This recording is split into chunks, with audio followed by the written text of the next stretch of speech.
दोस्तों, हीरा group of company की स्थिति देखकर बहुत ही ज़्यादा अफसोस होता है। अभी रिसेंटली जो प्रोटेस्ट हुआ है उसमें एक इमाम साहब जो कि मस्जिद में इमामत करते हैं और उन्होंने बहुत ही मेहनत से 15 लाख रुपए हीरा गोल्ड में इन्वेस्ट किया था। उन्होंने अपनी कमाई बताई कि हमें 2.5 से 3 हज़ार रुपये इमामत करने का मिलता है, 4 से 5 हज़ार रुपये का मैं ट्यूशन पढ़ाता हूँ। उस पैसे को मैंने जमा किया और जमा करके मैंने हीरा गोल्ड में इन्वेस्ट कर दिया। इन्वेस्ट मैंने इस तरह से किया कि कुछ लोगों ने मुझे समझाया कि एक कंपनी आई है जो बहुत ही जेन्युइन है, बहुत ही अच्छी कंपनी है। लोगों की बातें मुझे समझ में आई और मैंने हीरा ग्रुप में 15 लाख रुपए इन्वेस्ट कर दिया। उसके बाद डॉक्टर नोएरा शेख जेल चली गई। हम लोगों ने बहुत ही दुआएं की, एतिकाफ़ में बैठे उनके लिए, और आज 2.5 से 3 साल हो गए हैं, पैसे का दूर दूर तक पता नहीं। उन्होंने अपने दुख दर्द को बयान किया और आज हम आए हैं।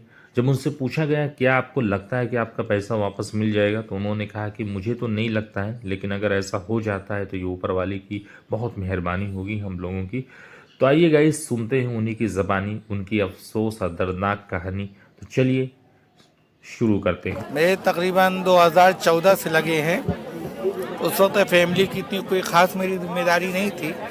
तनख्वाह मिलती गई मस्जिद का और ट्यूशन वगैरह, और इसी तरीके से तरावी का पाया हुआ पैसा सब मिलता गया। मैं लगाए इस तरीके से कर करके तकरीबन मेरे 15 लाख रुपए हैं और तकरीबन 5-6 हज़ार रुपये का मेरा ट्यूशन था और रमज़ान में अच्छा खासा मिल जाता था। और पहले का पैसा भी मेरे पास मौजूद था। इस तरीके से करके मैं जमा किया। 2017 तक कुल मैं 15 लाख रुपए जमा किया। उस वक्त मेरे पास डॉक्यूमेंट्स की ज़रा कमी थी। 12.5 लाख रुपया मेरी अपनी बीवी के नाम पर है और 2.5 लाख रुपये वो मेरे नाम पर है। तकलीफ हो रही है? बस तकलीफ क्या बात बताऊँ, दिल से हाय निकलती है कि हम लोग तो कुछ नहीं कर सकते। अल्लाह ताला उस खबीस को सजा दे।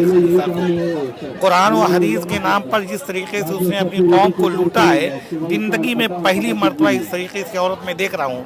जब मैं उससे मुंसलिक था, जुड़ा हुआ था, उसकी अकीदत मेरे दिल में बहुत ज़्यादा थी। यहाँ तक कि जब वो अरेस्ट हुई है तो हम लोग सारे लोग दुआएं करते थे और काफ़ी लोगों को रोके कि कंप्लेन मत करो, आप अच्छी हैं। 10 रोज़ हम एतकाफ में बैठे, उसके लिए हम दुआ करते रहे। अल्लाह ताला इंसाफ का मामला फरमा, उसकी रहाई का मामला फरमा दे, उसकी रहाई का रास्ता आसान कर दे। लेकिन आज 3 साल हो गए उसके निकले हुए, कुछ भी कोई सुनने के लिए तैयार नहीं।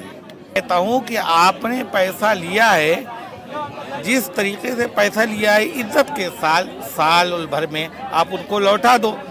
जेल में थी, क्या बोल रही थी कि हम 3 महीना पे 1 लाख रुपए जिसने लगाया है प्रॉफिट के साथ 25 हज़ार रुपया करके 1 साल में उसका लौटा देंगे। यही बात तो थी ना। उस तरीके से भी लौटा दे तब भी हम तैयार हैं, लेकिन पैसा लौटा दे। भाईजान, हमारे पास घर है ही नहीं कहीं, न तो गांव में घर है न तो यहाँ पर घर है।